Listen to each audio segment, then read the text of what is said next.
Placé dans une boîte du lac de Caume, il crève le mur du son cycliste en dépassant les 46 km/h. Anquetil a 22 ans et déjà sa légende est forgée, celle d'un rouleur hors norme qui défie l'explication. Lui, ça a été un cas. Et c'est un cas à part qui n'a rien à voir avec Copé, avec Bobet, avec Hinault. C'était Jacques Anquetil, pièce unique. C'était une pièce unique. Anquetil était ailleurs. Anquetil, ça a été une étoile.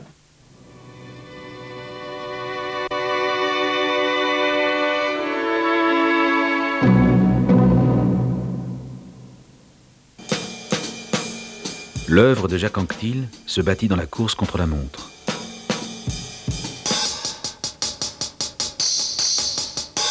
Elle s'inscrit dans un cadre précis, le Grand Prix des Nations, dans les côtes et les descentes de la vallée de Chevreuse, qu'Anquetil court à nouveau en 54 et disputera encore une 9e fois en 66. Vous savez, les Nations, pour moi, c'est très vague, c'est toute ma carrière, c'est mes débuts, parce que je crois que c'est en 1953 que j'ai été révélé au grand public. Je pourrais dire que les Nations, c'est presque toute ma vie. Anquetil ne sera jamais battu dans les Nations. Il court seul contre lui-même. Dès le départ, il conçoit ses participations comme un ensemble. Chaque année devra apporter une touche nouvelle. À chaque fois qu'il participait à ces Nations, il voulait pouvoir, l'année suivante, battre son record. C'était un tableau de marche qu'il s'était fait. Il n'y a plus d'enjeu, et pourtant des foules immenses jalonnent la vallée Anquetil. Elles applaudissent le travail de l'artiste.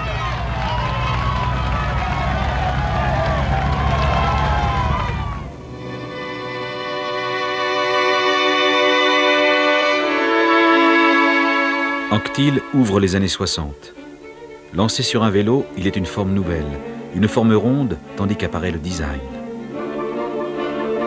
Tout est mystère dans le style d'Anquetil. La position en neuf, l'unité absolue du mouvement. Anquetil ne se déhanche pas, il ne tire pas sur le guidon. Anquetil chatouille les pédales, il enroule de la pointe du pied. Je n'ai jamais vu quelqu'un pédaler comme ça. Jamais. L'œil est fixe, Anquetil a vu devant lui l'adversaire. Des types qui se défoncent, plus puissants, qui prennent 10 ans d'un coup. Et vous voyez un mec qui arrive comme ça, dans le vent, sans broncher, presque en sifflotant, qui vous laisse sur place. Il est moins costaud physiquement, il est moins impressionnant. Il a un bras qui est 2 fois plus important que vous et il vous laisse sur place. Et c'est Anquetil qui passe.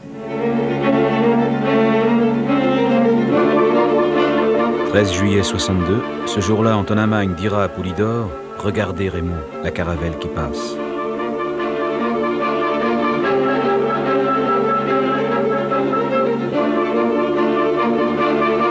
Mystère de cette puissance dont on ne voit pas l'origine. C'était pas un athlète, Jacques. Il avait des jambes, des petites cannes de serin minces. Je dis, mais où il va trouver la force de tirer des braquets énormes? Car à l'époque, il tirait déjà des braquets énormes.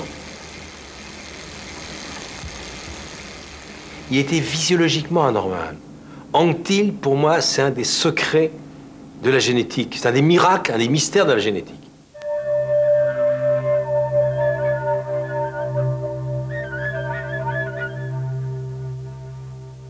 On disait qu'il faudrait regarder et faire une autopsie du corps d'Anquetil. Je suis sûr que les savants seraient surpris de savoir ce qu'ils pourraient y découvrir. C'était pas un cas qui était commun. Le mystère est pluriel. Il avait un cœur, des reins et un foie capable de tout encaisser. Le cœur d'abord. Celui d'Anquetil est le plus gros des sportifs français. En régime de forme, ce cœur bat à 33 pulsations minutes. Ce cœur énorme impose un rythme régulier. Il ne supporte pas l'accélération brutale. Anquetil est d'abord une cadence. Il ne lâchera jamais l'adversaire sur démarrage. Il se détournera des classiques.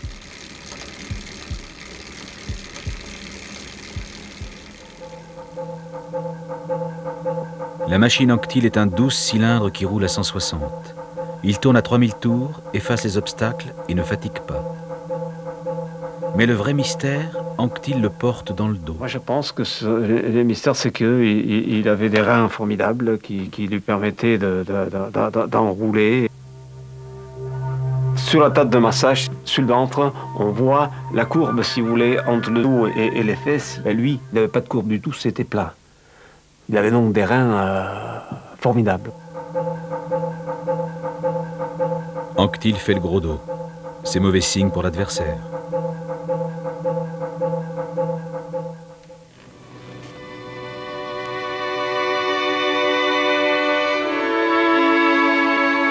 Courir pour un palmarès, pour la beauté du sport, cela ne suffit pas aux jeunes professionnels.